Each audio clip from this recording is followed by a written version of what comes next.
Trois clés donc pour choisir son organisme de formation au permis d'exploitation. Première clé, elle est vraiment capitale. Est-ce que l'organisme est bien agréé par l'État? Puisque pour vous proposer cette formation, nous devons tous être agréés par l'État.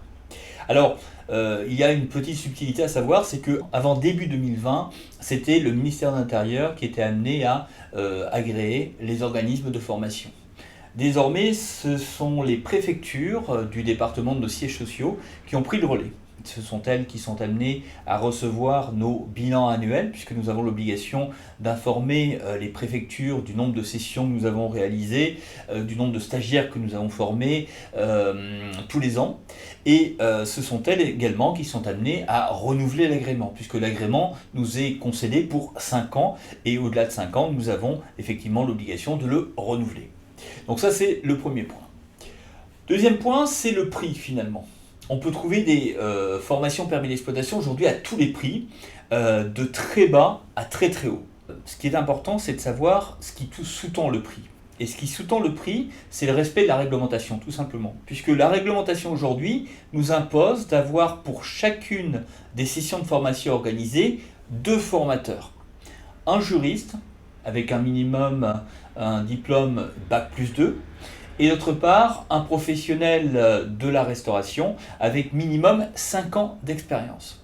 Vous comprendrez bien qu'avec un prix trop bas facturé par l'organisme, il est impossible de payer décemment ces formateurs.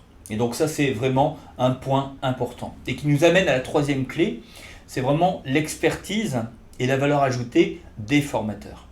Parce que, évidemment, Master 2 en droit minimum, on peut avoir des gens qui sortent directement de l'université.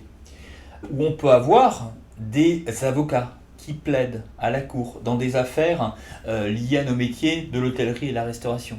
Et ça fait une vraie différence.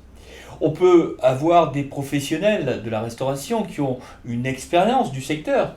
Et on peut avoir des professionnels qui ont l'expérience de la relation clientèle et en même temps cette expérience de la gestion d'entreprise. Donc c'est ça qui fait une vraie différence aujourd'hui, le choix de formateurs qui soient amenés à vous apporter bien plus finalement qu'un bout de papier. Parce que évidemment vous venez là en formation permis d'exploitation pour obtenir votre certificat officiel qui va vous permettre de faire votre déclaration. Et en même temps, si on peut vous apporter en plus une expertise par rapport à ces problématiques-là, ça fait une vraie différence. Donc pour conclure, 3 points à vérifier. 1. L'agrément. Est-ce que l'organisme est bien agréé et est-ce qu'il est en mesure de vous prouver cela? Deuxièmement, le juste prix. Un prix ni trop bas ni trop haut qui permet effectivement d'avoir des formateurs de qualité à un juste prix. Et ensuite, effectivement, le troisième élément, ça va être l'aspect professionnalisme et expertise des formateurs qui seront là pour vous accompagner pendant 2 jours et demi si vous êtes là, je dirais, durant toute la durée de la session, ou un jour si vous êtes un expert avec déjà une expertise ou vous souhaitez renouveler tout simplement votre permis d'exploitation.